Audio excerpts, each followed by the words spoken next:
nasa Parline boundary na po ang bagyong Kraton o ang bagyong Julian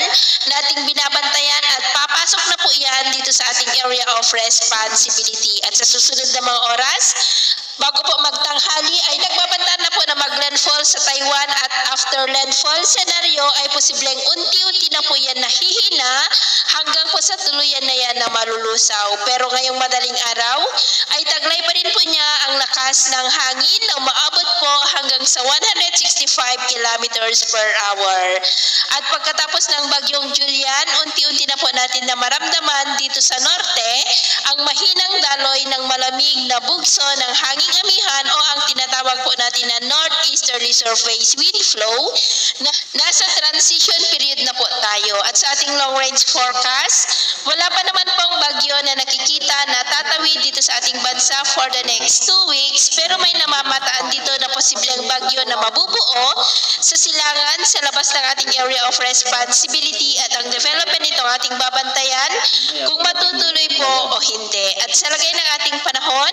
ngayong madaling araw ay generally fair weather na po sa malaking bahagi ng ating bansa, pero may chance pa rin ng mga isolated rain sa ilang bahagi ng Batanes, Babuyan Islands, Pagudpud,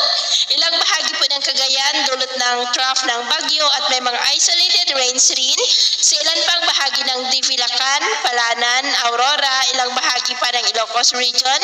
Pangasinan, Batangas, Mindoro, Masbate, ilang bahagi ng Palawan, northern part ng Iloilo, Sagay, Escalante, Toledo, Bohol, Leyte,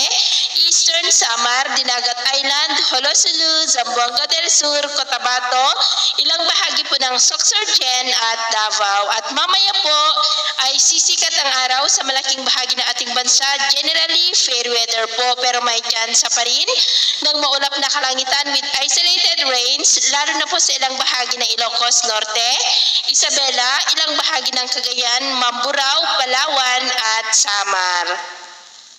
At mamayang hapon po, mas maraming lugar ulit ang makakaranas ng maulap na kalangitan with isolated light to heavy rains sa ilang bahagi po ng ating bansa. Kaya kung lalabas tayo sa ating mga tahanan, ay ugaliin naman po natin lagi ang magdala ng kahit anong panangga natin sa init ng araw at proteksyon na rin po sa mga biglaang buhos ng ulan. At sa atin naman pong mga baybayin, dahil pa rin sa trough ng bagyo ay iwasan na muna natin ang papalaot sa western seaboard po ng Northern Luzon, seaboard ng northern part ng Cagayan, at sa seaboard po ng extreme Northern Luzon dahil ang mga alon dyan ay posible pa rin na aabot hanggang po sa 3 to 5 meters height.